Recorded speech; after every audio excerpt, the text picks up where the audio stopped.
spend some time just talking about an actual sample of a transaction and the flow that generally transpires just from um, the whole world of this industry and what it typically is going to look like. So let me kind of walk you through. So step one, a borrower wakes up one day and decides that he or she is going to buy a piece of commercial real estate.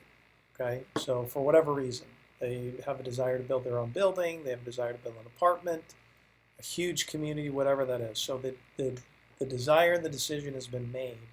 So that is the buyer, borrower, and or developer. Those are the people.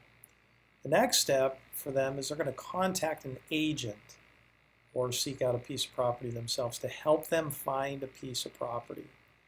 The individual's job is to consult, seek out, and assist in putting the property under contract. So he or she may also be responsible for assisting in the marketing and liquidation of the subject site as well. So commercial broker is that party, that person that buyer is going to then engage to identify and or sell the property, perhaps both.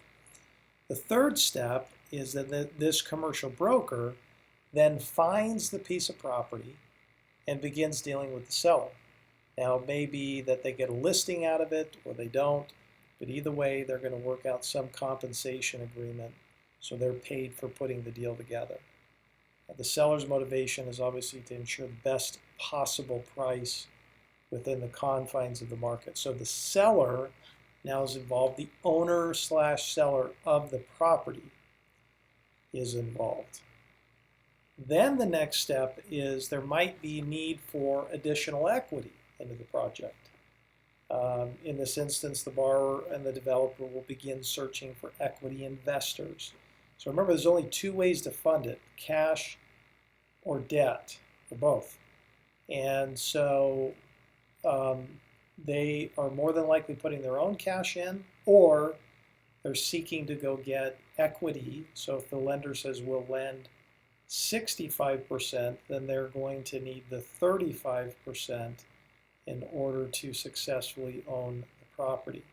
So they'll seek out individual investors, or they might seek out one investor, or they might seek out numerous individuals. So either way, they're looking for equity investors. Once the client has found the property, they put it under contract and then open escrow. So once they do this, they'll put a purchase contract together with the commercial broker. They'll put an LOI together, a letter of interest, and they'll actually get an agreement signed between the seller and the buyer, and then open escrow, as we've discussed before.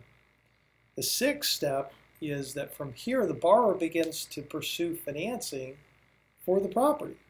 So he or she is either going to go directly to a lending source or utilize a commercial mortgage broker, which is what we do. Or they pay cash. I mean, it could be another way they do it as well. But for the sake of what we're talking about, they will identify a lending source or a commercial mortgage broker and engage them in getting a loan. The seventh step is the lending source will begin to underwrite the borrower, so collecting information, gathering financial statements, gathering information about the property, and then they will begin to engage third-party vendors to do their own due diligence and homework on the property. Again, we've talked about these third-party vendors: commercial appraisers, environmental engineers, could be legal attorneys, structural engineers, surveyors, feasibility studies, construction draw agents, etc. So there's all these different parties that they'll engage in order to help determine whether this is a property that they want to lend against or not.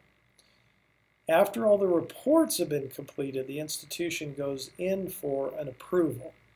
So they actually take all the information, put it together in a write-up, and then they go in to get an approval through the underwriters who prepared the documents and the package, and then the processors are assisting as well to collect documents.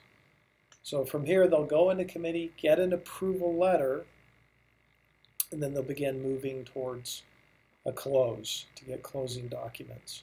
So step 8 is they'll get closing loan documents, promissory note, guarantee documents, a deed of trust, etc. They'll send it off to the title company to review and to prepare for closing for the borrower to come in to sign.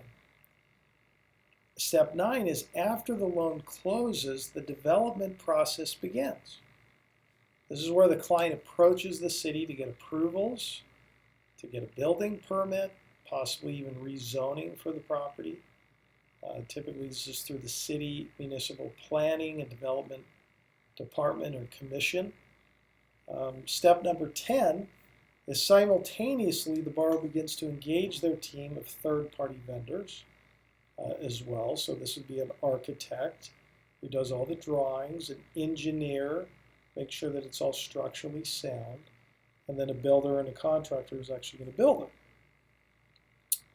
Once everything is approved by the city, the development and the property begins. So they'll pull permits and begin building the project, drawing funds against the lender, and they will start.